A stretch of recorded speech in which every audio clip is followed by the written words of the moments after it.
ಸ್ನೇಹಿತರೆ, P C B G YouTube ಚಾನಲ್ಗೆ ಸ್ವಾಗತ ಸುಸ್ವಾಗತ. ಈ ದಿನ ಮತ್ತೊಂದು ಹೊಸ ವಿಚಾರದೊಂದಿಗೆ ಬಂದಿದ್ದೇನೆ.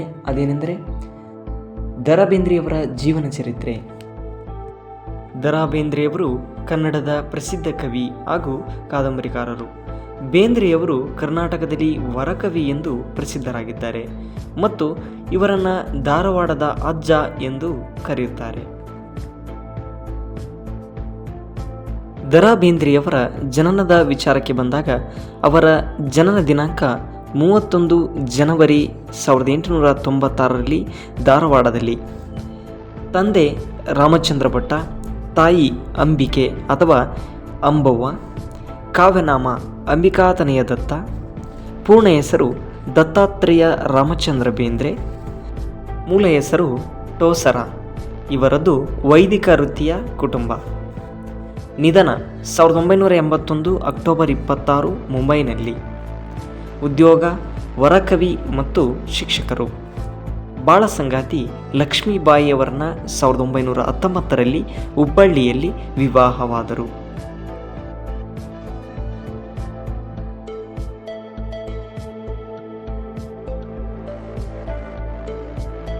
ದ ರಾ ಬೇಂದ್ರೆಯವರ ಬಾಲ್ಯಜೀವನ ಮತ್ತು ವೃತ್ತಿ.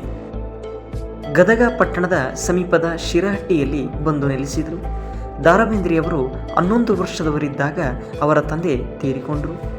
1913ರಲ್ಲಿ ಮೆಟ್ರಿಕ್ಯುಲೇಷನ್ ಮುಗಿಸಿದ ದ ರಾ ಬೇಂದ್ರೆಯವರು ತದನಂತರ 1918ರಲ್ಲಿ ಪುಣೆಯ ಕಾಲೇಜಿನಲ್ಲಿ ಓದಿ BA ಮಾಡಿಕೊಂಡರು. 1935ರಲ್ಲಿ MA ಮಾಡಿಕೊಂಡು ಕೆಲಕಾಲ ಸೊಲ್ಲಾಪುರದ DAV ಕಾಲೇಜಿನಲ್ಲಿ ಪ್ರಾಧ್ಯಾಪಕರಾಗಿದ್ದರು.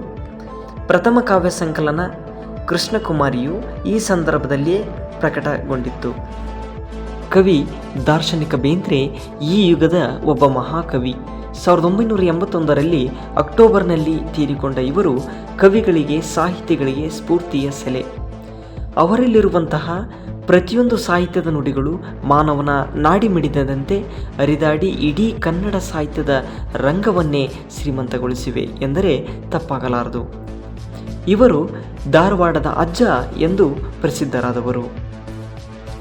ದ ರಾ ಬೇಂದ್ರೆಯವರ ಪ್ರಸಿದ್ಧ ಕವನ ಸಂಕಲನಗಳು ಅಥವಾ ಕೃತಿಗಳು. 4 ತಂತಿ ಕೃತಿ.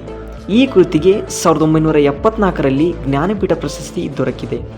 1918ರಲ್ಲಿ ಅವರ ಮೊದಲ ಕವನ ಪ್ರಭಾತ ಎಂಬ ಪತ್ರಿಕೆಯಲ್ಲಿ ಪ್ರಕಟವಾಯಿತು. ಇನ್ನು ಹೆಚ್ಚಿನ ಕೃತಿಗಳನ್ನು ನೋಡುವುದಾದರೆ ಕೃಷ್ಣಕುಮಾರಿ, ಗರಿ, ಮೂರ್ತಿ ಮತ್ತು ಕಾಮಕಸ್ತೂರಿ, ಸಖಿಗೀತ, ಉಯ್ಯಾಲೆ, ನಾದಲೀಲೆ, ಮೇಘದೂತ, ಹಾಡು ಪಾಡು, ಗಂಗಾವತರಣ, ಸೂರ್ಯಪಾನ, ಹೃದಯ ಸಮುದ್ರ, ಮುಕ್ತಕಂಠ, ಚೈತ್ಯಾಲಯ, ಜೀವಲಹರಿ, ಹರಳು ಮರಳು, ನಮನ, ಸಂಚಯ, ಉತ್ತರಾಯಣ, ಮುಗಿಲ ಮಲ್ಲಿಗೆ, ಯಕ್ಷ ಯಕ್ಷಿ, 4 ತಂತಿ, ಮರ್ಯಾದೆ, ಶ್ರೀಮಾತ, ಬಾ ಅತ್ತರ, ಇದು ನಭೋವಾಣಿ, ವಿನಯ, ಮತ್ತೆ ಶ್ರಾವಣ ಬಂತು, ಒಲವೇ ನಮ್ಮ ಬದುಕು, ಚತುರೋಕ್ತಿ ಮತ್ತು ಇತರ ಕವಿತೆಗಳು, ಪರಾಕಿ, ಕಾವ್ಯ ವೈಖರಿ, ತಾ ಲೆಕ್ಕಣಿಕಿ ತಾ ದೌತಿ, ಬಾಲಬೋಧೆ, ಚೈತನ್ಯದ ಪೂಜೆ, ಪ್ರತಿಬಿಂಬಗಳು. ಇವು ಎಲ್ಲ ಕೃತಿಗಳು ಮತ್ತು ಕವನ ಸಂಕಲನಗಳಾಗಿವೆ. ಸ್ನೇಹಿತರೆ, ದ ರಾ ಬೇಂದ್ರೆಯವರ ವಿಮರ್ಶೆಗಳನ್ನು ನೋಡುವುದಾದರೆ ಆ ವಿಮರ್ಶೆಗಳು ಈ ಕೆಳಗಿನಂತಿವೆ. ಸಾಹಿತ್ಯ ಸಂಶೋಧನೆ, ವಿಚಾರ ಮಂಜರಿ, ಕವಿ ಲಕ್ಷ್ಮೀಶನ ಜೈಮಿನಿ ಭಾರತಕ್ಕೆ ಮುನ್ನುಡಿ, ಮಹಾರಾಷ್ಟ್ರ ಸಾಹಿತ್ಯ, ಸಾಯೋ ಆಟ, ಕಾವ್ಯೋದ್ಯೋಗ, ಕನ್ನಡ ಸಾಹಿತ್ಯದಲ್ಲಿ 4 ನಾಯಕರತ್ನಗಳು, ಸಾಹಿತ್ಯದ ವಿರಾಟ ಸ್ವರೂಪ, ಕುಮಾರವ್ಯಾಸ ಪುಸ್ತಿಕೆ. ಸ್ನೇಹಿತರೆ, ದ ರಾ ಬೇಂದ್ರೆಯವರ ಪ್ರಶಸ್ತಿ ಮತ್ತು ಪುರಸ್ಕಾರ ಹಾಗೂ ಬಿರುದುಗಳನ್ನು ನೋಡೋಣ. 1943ರಲ್ಲಿ ಶಿವಮೊಗ್ಗದಲ್ಲಿ ನಡೆದ ಸಾಹಿತ್ಯ ಸಮ್ಮೇಳನದ ಅಧ್ಯಕ್ಷತೆಯನ್ನು ವಹಿಸಿದರು. 1958ರಲ್ಲಿ ಅರಳು ಮರಳು ಕೃತಿಗೆ ಕೇಂದ್ರ ಸಾಹಿತ್ಯ ಅಕಾಡೆಮಿ ಪ್ರಶಸ್ತಿ ದೊರಕಿದೆ. 1964ರ ಮೈಸೂರು ದಸರಾ ಕಾರ್ಯಕ್ರಮದಲ್ಲಿ ಬೇಂದ್ರೆಯವರಿಗೆ ಸನ್ಮಾನ ದೊರಕಿದೆ. 1965ರಲ್ಲಿ ಮರಾಠಿಯಲ್ಲಿ ರಚಿಸಿದ ಸಂವಾದ ಎಂಬ ಕೃತಿಗೆ ಕೇಳ್ಕರ್ ಬಹುಮಾನ ದೊರಕಿದೆ. 1968ರಲ್ಲಿ ಪದ್ಮಶ್ರೀ ಪ್ರಶಸ್ತಿ ಲಭಿಸಿದೆ. 1974ರಲ್ಲಿ ನಾಲ್ಕು ತಂತಿ ಕೃತಿಗೆ ಜ್ಞಾನಪೀಠ ಪ್ರಶಸ್ತಿ ದೊರಕಿದೆ.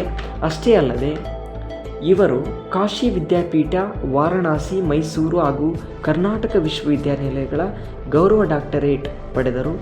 ಕೇಂದ್ರ ಸಾಹಿತ್ಯ ಅಕಾಡೆಮಿಯ ಫೆಲೋಶಿಪ್ ಕೂಡ ಪಡೆದರು.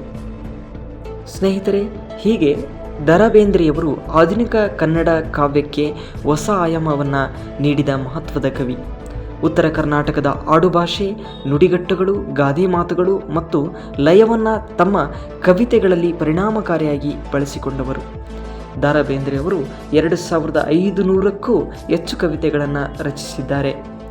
ಅವರ ಕಾವ್ಯದಲ್ಲಿ ಪ್ರಕೃತಿ, ಪ್ರೀತಿ, ದೈವಭಕ್ತಿ ಮತ್ತು ಜೀವನದ ತತ್ವಗಳು ಹಾಸುಹೊಕ್ಕಾಗಿವೆ. ಅವರನ್ನು ಕನ್ನಡ ಠಾಕೂರ್ ಎಂದು ಕೂಡ ಕರೆಯಲಾಗುತ್ತದೆ. ದ.ರಾ ಬೇಂದ್ರೆಯವರನ್ನು ಕನ್ನಡದ ಠಾಕೂರ್ ಎಂತಲೂ ಕರೆಯುತ್ತಾರೆ.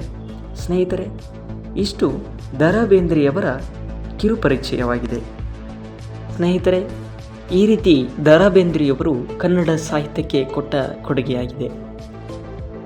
ಸ್ನೇಹಿತರೆ, ನಮ್ಮ ಒಂದು ವಿಚಾರ ನಿಮಗೆ ಇಷ್ಟವಾದಲ್ಲಿ ಲೈಕ್, ಸಬ್ಸ್ಕ್ರೈಬ್, ಶೇರ್ ಮಾಡುವುದರ ಮೂಲಕ ನಮ್ಮ ಮಾಹಿತಿಯನ್ನು ನೇರವಾಗಿ ಪಡೆದುಕೊಳ್ಳಿ ಎಂದು ಹೇಳುತ್ತಾ ವಂದನೆಗಳೊಂದಿಗೆ ನಮಸ್ಕಾರ.